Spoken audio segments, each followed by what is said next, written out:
Bonjour bien-aimés dans le Seigneur. J'espère que vous avez passé un bon week-end, que vous avez eu la grâce d'aller à l'église et que le Seigneur vous a béni. Mais notre Dieu est merveilleux, n'est-ce pas?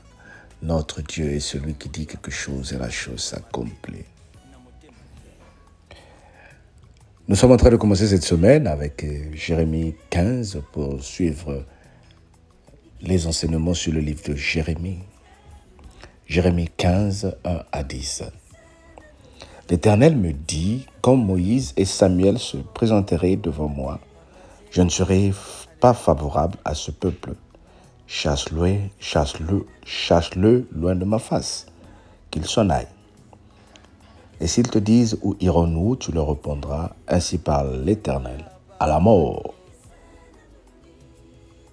Ceux qui sont par la mort, à l'épée, ceux qui sont pour l'épée, à la famine, ceux qui sont pour la famine, à la captivité, ceux qui sont pour la captivité. J'enverrai contre eux 4 espèces de fléaux, dit l'Éternel. L'épée pour les tuer, les chiens pour les traîner, les oiseaux du ciel et les bêtes de la terre pour les dévorer et les détruire. Je les rendrai un objet d'effroi pour tous les royaumes de la terre, à cause de Manassé, fils d'Ézéchias, roi de Juda, et tout ce qu'il y a fait dans Jérusalem. Qui aura pitié de toi, Jérusalem? Qui te plaindra? Qui ira s'informer de ton état? Qui aura pitié de toi, Jérusalem? Qui te plaindra? Qui aura s'informer de ton état? Tu m'as abandonné, dit l'Éternel. Tu es allé en arrière, mais j'étends ma main sur toi et je te détruis. Je suis là pour avoir compassion. Je suis là d'avoir compassion.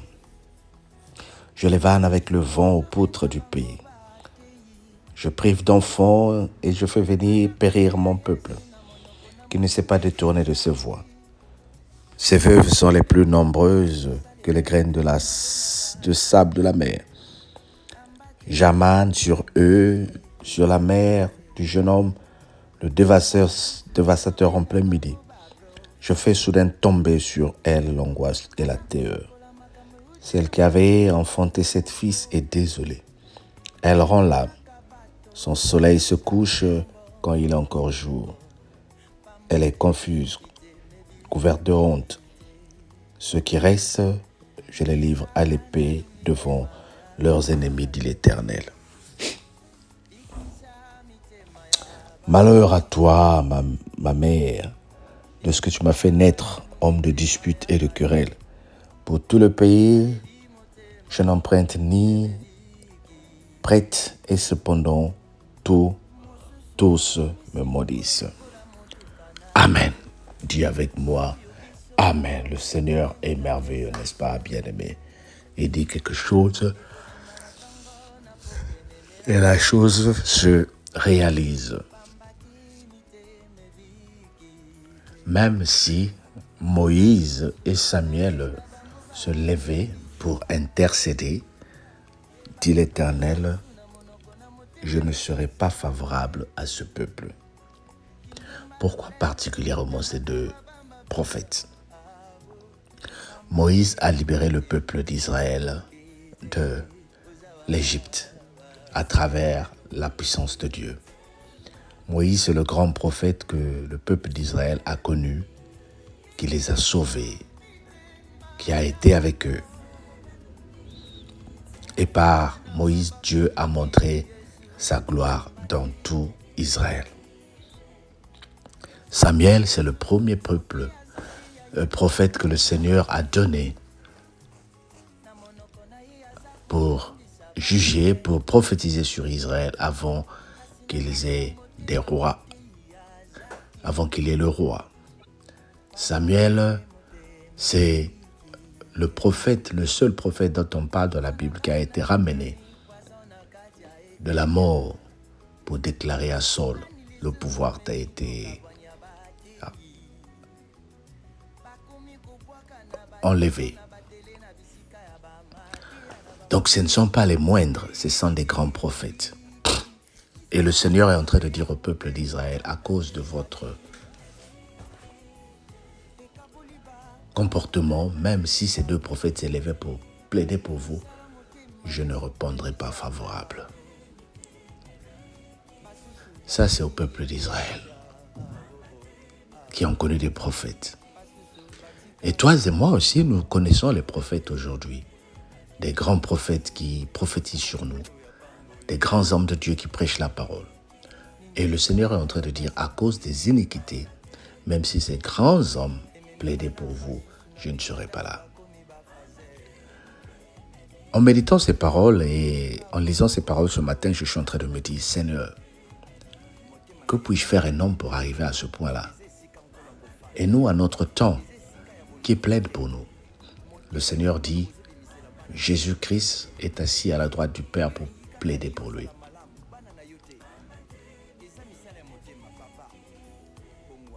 Il nous dit aussi, demandez et l'on vous donnera.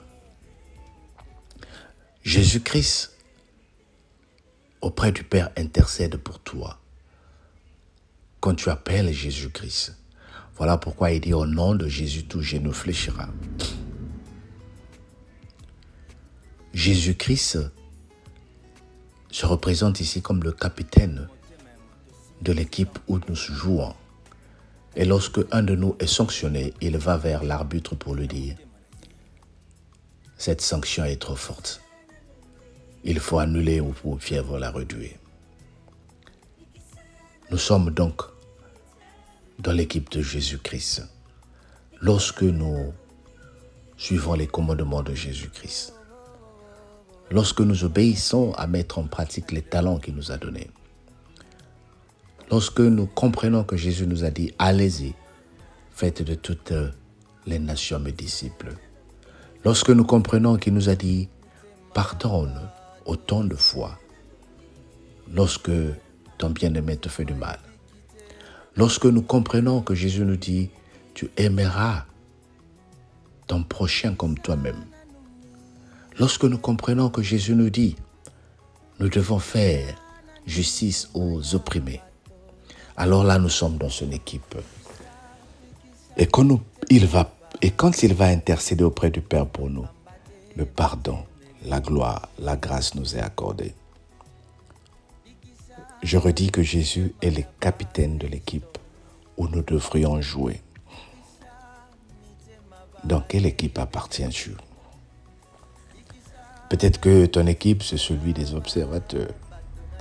Peut-être que mon équipe, c'est celui de ceux qui viennent guetter les vendredis, la prière et puis partir.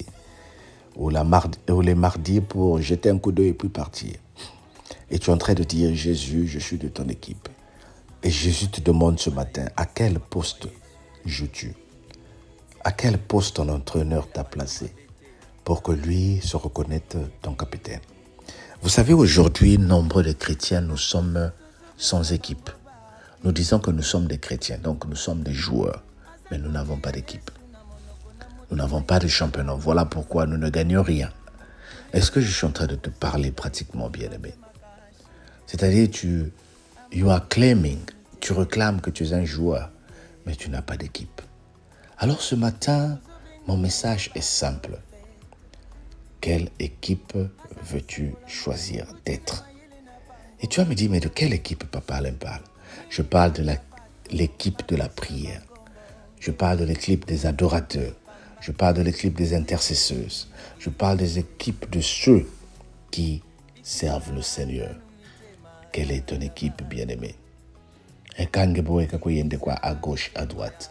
Mais toi, tu as fini de visiter toutes les équipes, toutes les cellules du monde.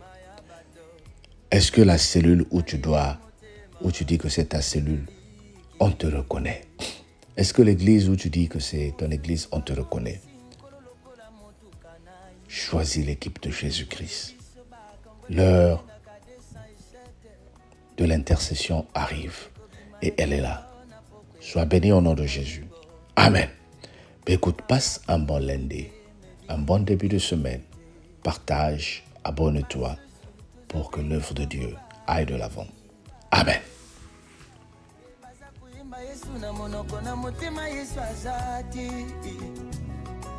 kindumba lolendo lokuta makamba bamba bamba awo bamba te mitemebi kite uzawa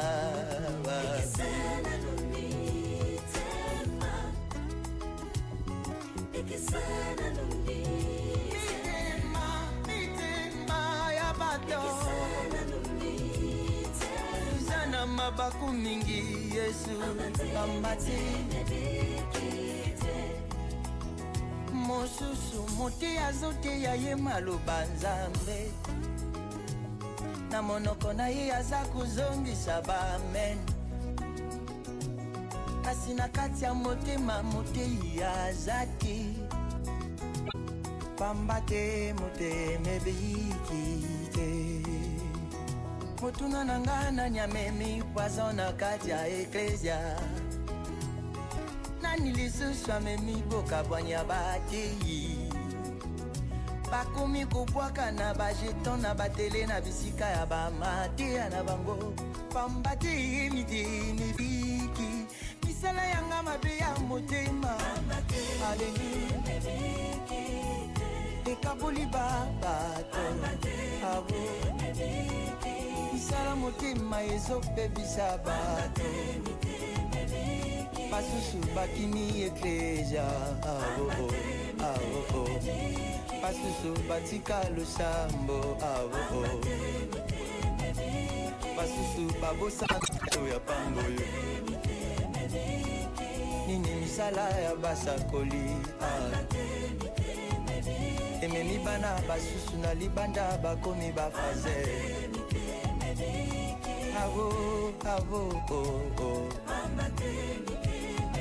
motema na yo batela yango mpona nkolo eza esika nkolo akofanda eza esika ya bondoki te mote yoka maloba ozobimisela bana na yo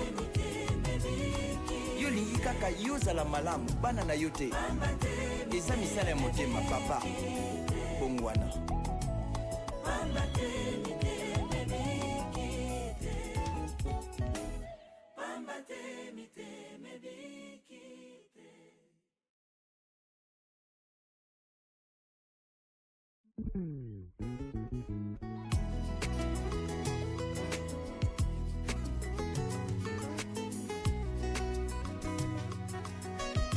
motema ya moto sinde esika nkolo afandaka kasi lelo moto afandisi makambo ya mabe na motema na ye